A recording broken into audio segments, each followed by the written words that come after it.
రాత్రికి రాత్రే అడవిని నాశనం చేసేశారు.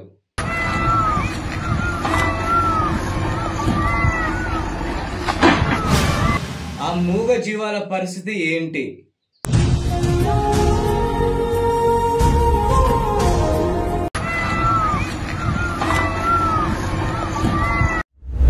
సీఎం రేవంత్ రెడ్డి గారు ఈ మాట మీరు మాట్లాడవచ్చా? జింకలు పులులు సింహాలన్నీ ఆనే ఉన్నాయన్నట్టు జింకలు పులులు సింహాలు లేవు అధ్యక్ష. చుట్టుముట్టుతో కొన్ని గుంటనక్కలు చేరి ఇట్లా వ్యవహరిస్తున్నాయి అధ్యక్ష. అక్కడ ఉన్న మూగ జీవాలు వాళ్ళ ఆర్తనాదాలు వినిపించట్లేదా మీకు?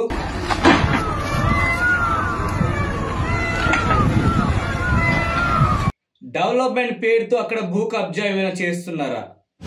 పోలీసులు అంతంత పెద్ద లాఠీతో ఎందుకు లాఠీ చార్జ్ స్టూడెంట్స్ పైన చేస్తున్నారు?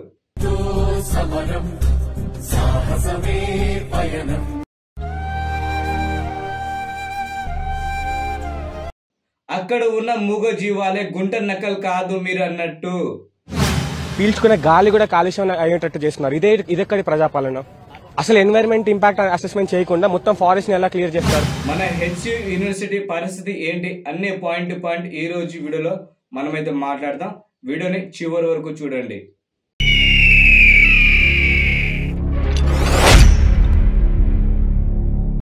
హాయ్ ఫ్రెండ్స్, నేను మీ సతీష్ ని, మీరు చూస్తున్నారు సాఫ్ హ్యాట్స్ యూట్యూబ్ ఛానల్.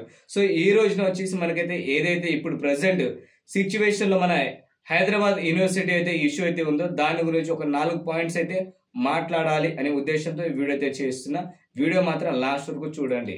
మన హైదరాబాద్ లో వచ్చేసి ఒకటి కేవీఆర్ పార్క్ ఉంది. దాని తర్వాత మన సెంట్రల్ యూనివర్సిటీలో వచ్చేసి 400 ఎకరాలు అడవి ఉన్న విషయం మనందరికీ తెలిసిందే కదా. మన హైదరాబాద్ లో ఎంతో కాస్త పొల్యూషన్ తగ్గుతుందంటే ఈ రెండు ఉన్నాయి కాబట్టి. సో దాంట్లోనే ఇప్పుడు కేవీఆర్ పార్క్ 396 ఎకరాలు ఉంటే మన హెచ్యు యూనివర్సిటీ 1400 ఎకరాల దాకా అయితే ఉంది. దాంట్లో డీఫారెస్ట్ 400 ఎకరాలు అయితే ఉందండి. ఆ డీఫారెస్ట్ 400 ఎకరాలని కాంగ్రెస్ గవర్నమెంట్ ఎందుకు నాశనం చేస్తుంది? అక్కడ ఉన్న మూగ జీవాల పరిస్థితి ఎందుకు అర్థం చేసుకోవట్లే? కాస్త మీరైతే వీడియో క్లిప్ అయితే చూడండి ఒక్కసారి.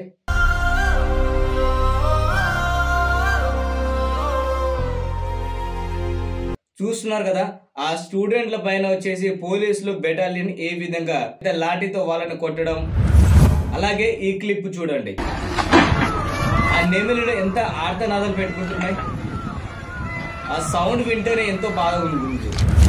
అసలు సీఎం గారు రేవంత్ రెడ్డి గారు మీరు ఏం చేయాలనుకుంటున్నారు? మన తెలంగాణని కల్తీ లేకుండా స్వచ్ఛతమైన ఆక్సిజన్ కావాలంటే మనకి ఫారెస్ట్ కావాలి. 1 ఎకరం ఫారెస్ట్ పెంచడానికే మనకి చాలా రోజులు పడుతుంది. రోజులు కాదు, సంవత్సరాలు. అలాంటిది 400 ఎకరాలని ఒకేసారి మీరు వెనక గేటు నుంచి పంపించి జేసీబీని నాశనం, రాత్రికి రాత్రి నాశనం చేస్తున్నారు. అది కూడా స్టూడెంట్స్ అంతా హాలిడేస్కి వెళ్ళిన రోజు నుంచి ఎందుకు చేస్తున్నారు? ఉగాది పండగ, దాంతోపాటు ఇప్పుడు రంజాన్ వచ్చింది. ఈ హాలిడేస్లో ఒక 4 రోజుల్లోనే మీరు ఇంత రాద్ధాంతం చేయడానికి ఎందుకు కారణం? మీరు మా కోసం డెవలప్మెంట్ తీసుకొస్తున్నారు. ఓకే, సీఎం గారు రేవంత్ రెడ్డి గారు మీరు చాలా మంచి పని చేస్తున్నారు, అందరికీ తెలిసిందే కదా. కాకపోతే ఈ ల్యాండ్ మాత్రం మీరైతే వదిలిపెట్టండి. ఒకవేళ మీరు డెవలప్మెంట్ చేయాలి, మనకి అందరికీ ఎంప్లాయ్మెంట్ కలిగేయాలి అనుకుంటే ప్రతి జిల్లాలో ఒక్కొక్క కంపెనీ పెట్టడానికి ట్రై అయితే చేయండి.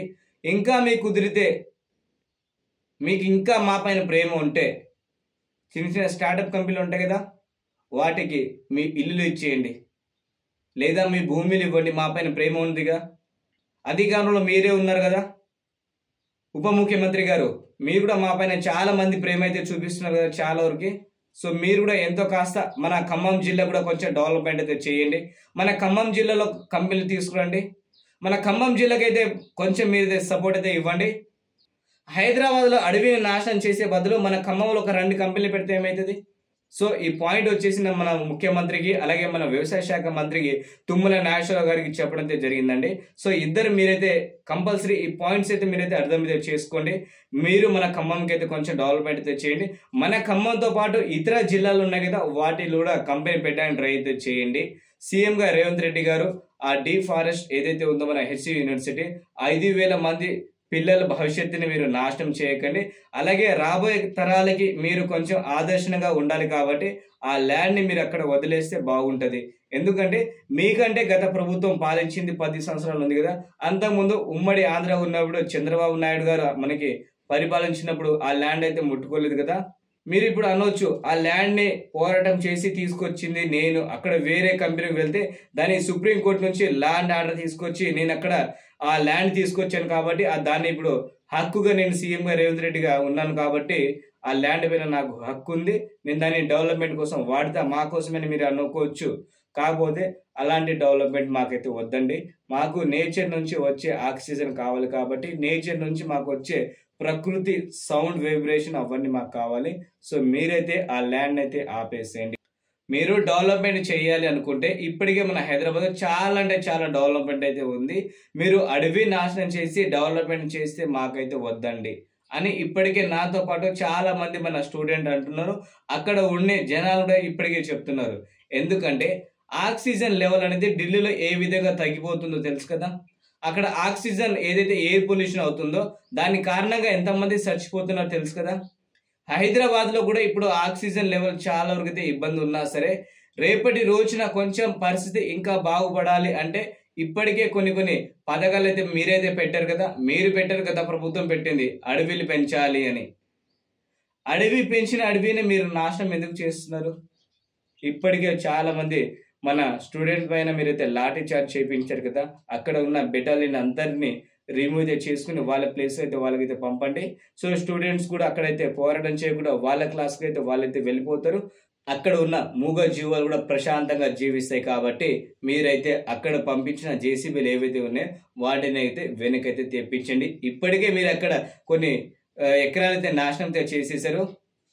అయినా సరే మళ్ళీ అక్కడ పెరిగితే ల్యాండ్లో చెట్లు పెరుగుతాయి, అక్కడ ఇంకా చెరువులు అయితే ఉన్నాయి, అక్కడ మూగజీవాలు జీవిస్తున్నాయి కదా. వాటి అన్నిటికీ మీరు దృష్టిలో పెట్టుకుని అక్కడికైతే మీరైతే ఏదైతే పంపించారో వాటిని అందరినీ రిమూవ్ చేసేయండి.